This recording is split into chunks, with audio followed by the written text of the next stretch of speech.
Halo Bren, kembali lagi di Amanda Channel. Nah, Presiden Prancis Emmanuel Macron menyebutkan yang terburuk akan datang di Ukraina setelah melakukan panggilan telepon selama 90 menit dengan Presiden Rusia, Bapak Vladimir Putin. Jadi kemarin Presiden Prancis Emmanuel Macron ini bertelepon dengan Presiden Rusia. Hal itu disampaikan oleh seorang ajudan Macron yang juga mengatakan bahwasannya dari hasil telepon Putin tampaknya berniat merebut seluruh Ukraina, bukan lagi Donbas ya, Bren.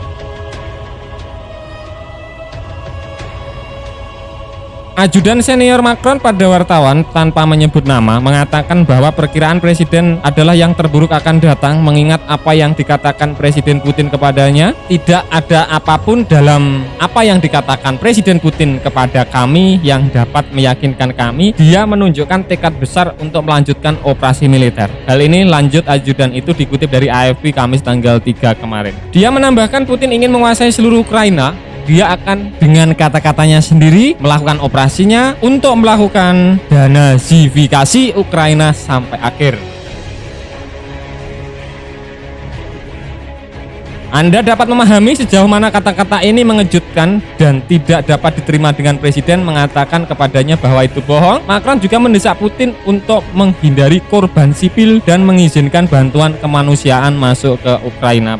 Presiden Putin menjawab bahwa dia mendukung tetapi tanpa membuat komitmen apapun, seraya menambahkan bahwa Putin membantah militer Rusia menargetkan infrastruktur sipil di Ukraina. Macron sekali lagi akan mendorong sanksi tambahan terhadap Rusia untuk memperberat dampak invasi, kata ajudan itu sambil menyangkal ketegangan terbuka antara Macron dan Putin. Presiden Putin disebutkan memiliki cara berbicara yang sangat netral dan sangat klinis. Dia terkadang menunjukkan tanda-tanda ketidaksabaran, tetapi pada dasarnya tidak ada tanda-tanda ketegangan terbuka selama pembicaraan, ujar dari ajudan tersebut, Bren.